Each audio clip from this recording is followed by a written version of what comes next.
Saudara Terima Dewan kasih. Pengawas KPK mengatakan laporan dugaan pelanggaran etik Ketua KPK Firly Bahuri terkait bocoran dokumen penyelidikan KPK di Kementerian SDM tidak cukup bukti. Sementara Polda Metro Jaya menyatakan telah menemukan unsur pidana dalam kasus dugaan bocoran dokumen KPK di Kementerian SDM.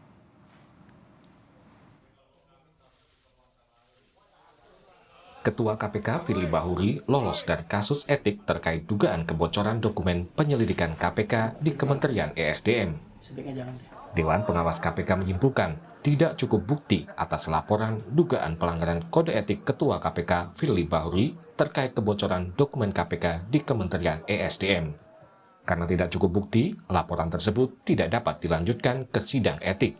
Maka Dewan Pengawas dalam pemeriksaan pendahuluan memutuskan bahwa laporan Saudara Endar Priantoro dan 16 pelapor lainnya yang menyatakan Saudara Firly Bahuri melakukan dugaan pelanggaran kode etik dan kode perilaku tentang membocorkan rahasia negara kepada seseorang adalah tidak terdapat cukup bukti untuk dilanjutkan ke sidang etik.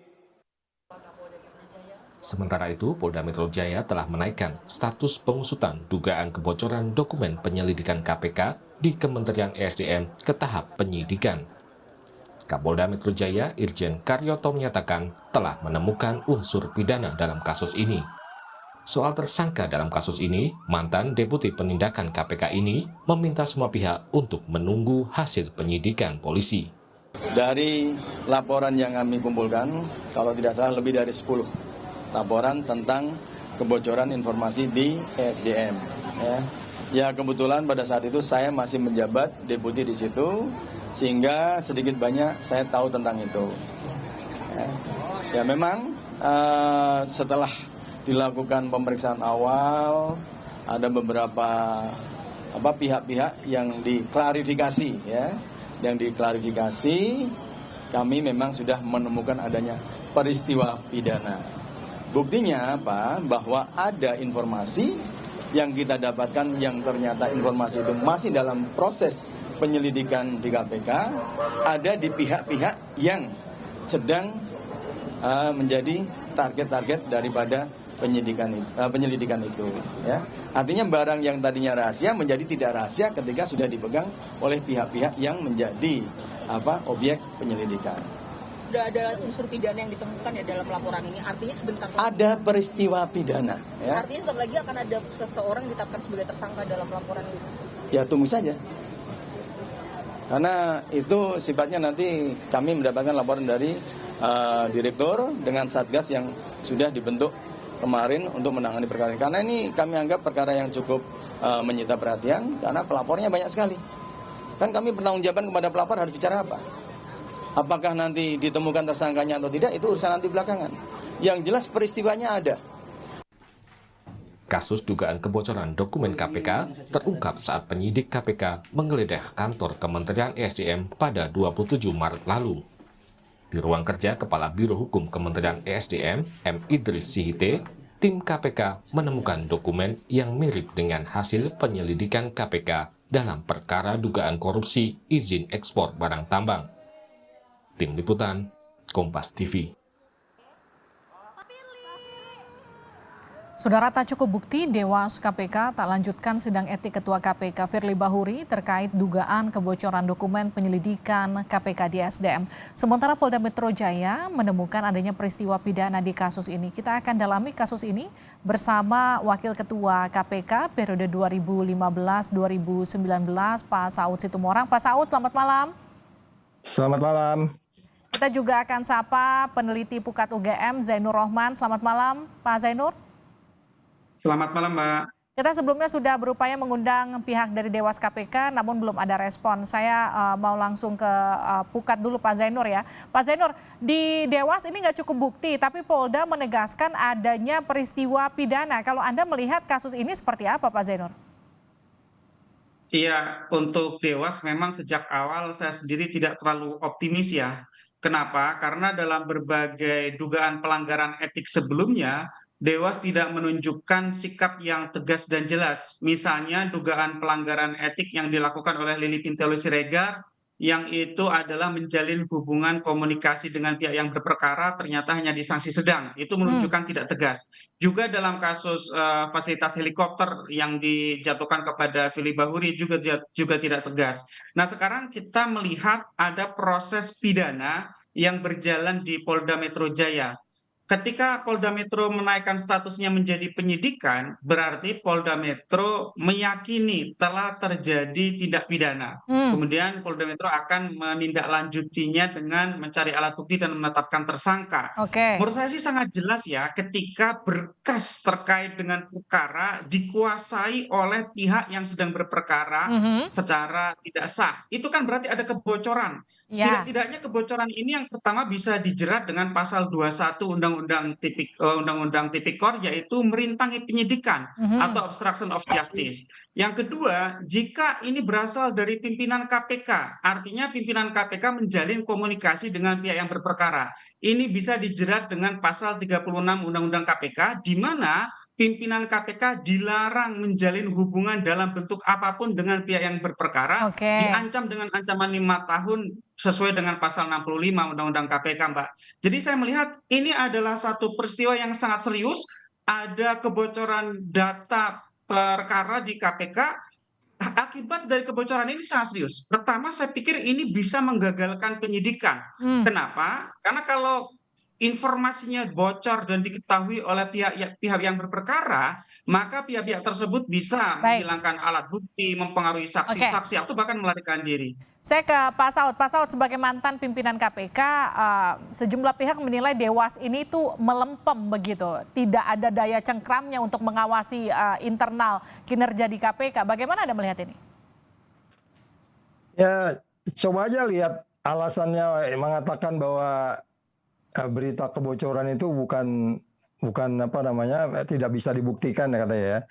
Coba aja lihat alasan-alasannya. Itu aja alasannya udah nggak masuk akal gitu. Salah satu alasannya kan dia bilang tidak ada komunikasi.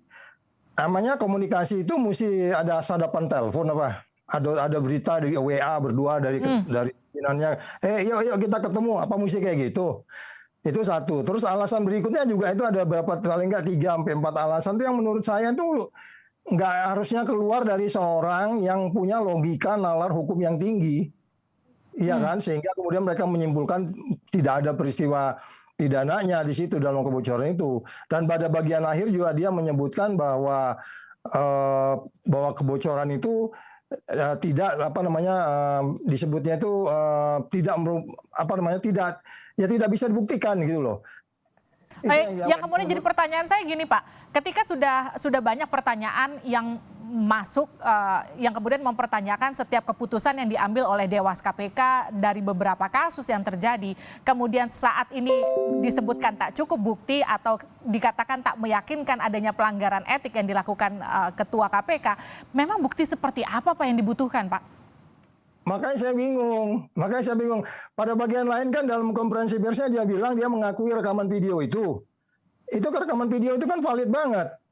Ini dari Bapak ini daripada ini, tapi ini terlalu apa nih, dia bilang begitu. Itu kan sudah jelas. Dia mengakui ada video itu, tapi itu dia menganggap itu bukan bagian dari bukti-bukti pelanggaran pidana ini. Jadi itu makin paradoks gitu loh. Pak, tapi kan disebutkan itu sumbernya dari pengusaha, bukan dari internal. Disebutkan seperti itu. Itu nggak bisa dikejar ya. Dewas tidak punya kekuasaan untuk kemudian masuk ke sana.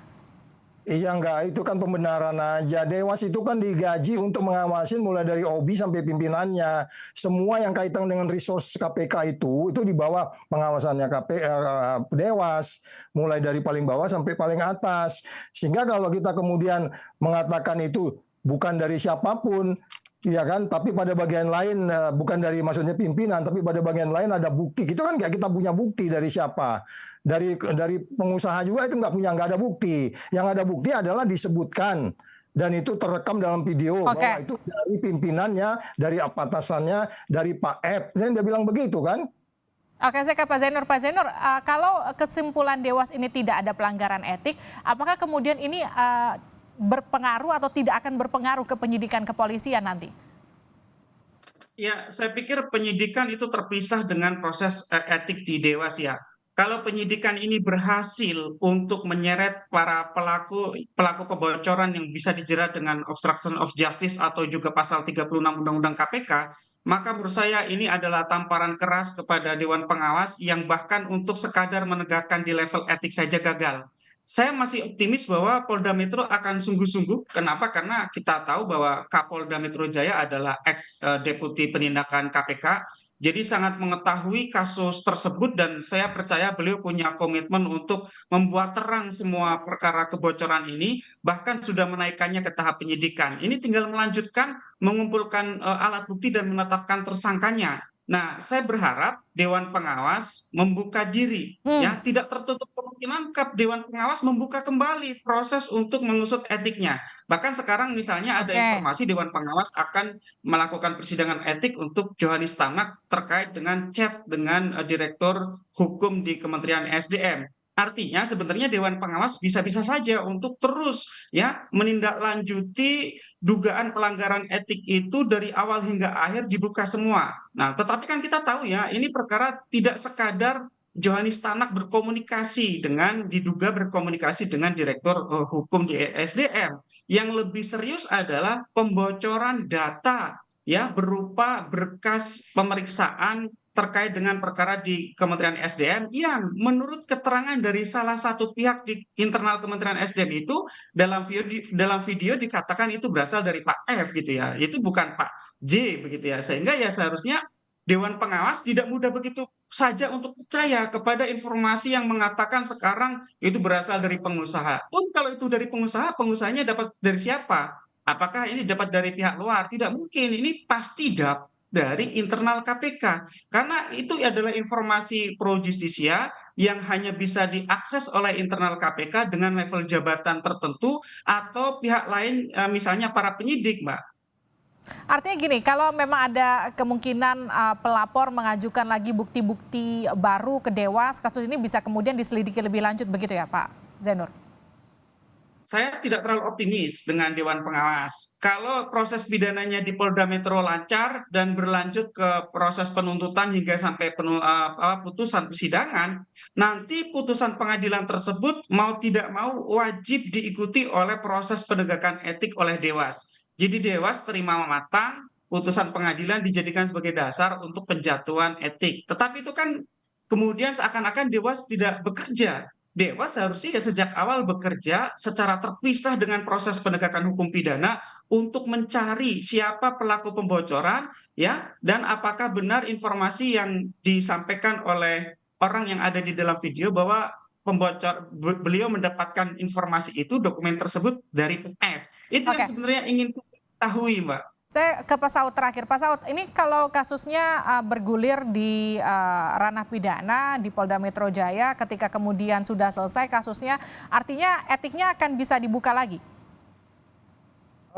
Biasanya justru kalau belajar dari banyak pengalaman institusi, itu bisa jadi etiknya bersamaan atau putusan etiknya belakangan atau di depan itu terserah gitu ya. Kalau ada peristiwa pidananya udah diprosesnya. Nah persoalannya kembali lagi seperti Mas Zainur bilang tadi, ini Dewas ini udah kita nggak bisa apa-apa lagi Mbak. Udah banyak kita punya pengalaman ini, lebih dari 5 peristiwa yang seharusnya etiknya itu berfungsi. Kan etik itu salah satu tujuannya kalau dia bilang di dalam peraturan Dewan Pengawas itu ya, kalau kerugiannya terhadap organisasi hukumnya ringan, kalau terhadap deputi, kalau terhadap organisasi KPK sedang, kalau terhadap negara hukumannya berat diminta mengundurkan diri. Jadi saya pikir mereka tidak berani memutuskan daripada gitu ya, karena mereka nggak berani karena ini pelanggaran berat kali ini sehingga kemudian dia diminta mengundurkan diri.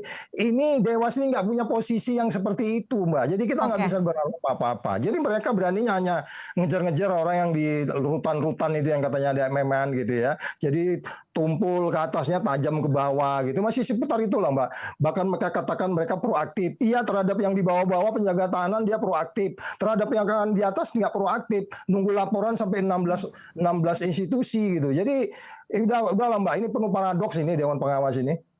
Oke, artinya yang bisa diharapkan sekarang bagaimana pengusutannya di ranah pidana, bagaimana pembuktiannya di sana begitu? Oh iya, dan saya optimis walaupun saya nggak mengharapkan Kapolda untuk kemudian terlalu banyak memberi ekspos ya, karena orang bisa aja menilainya konflik of interest. Artinya siapapun Kapoldanya dia harus bicara seperti itu. Karena kan dia tadi bilang saya tahu kasusnya, saya pernah di sana gitu. Nah ya oke, itu bagus gitu. Tapi itu kan bisa jadi nanti punya potensi konflik of interest juga. Artinya dendam atau apa gitu loh. Tapi kita serahkan ke penyidik Polda Metro Jaya saja. Dan itu saya yakin mereka akan perform. Pak Saud, Pak Zainur, terima kasih telah bergabung bersama kami. Tadi sebelumnya juga saya kembali mengulang, kita sudah berupaya untuk mengundang dari Dewas KPK, namun berhalangan hadir untuk bersama-sama berbincang pada malam hari ini.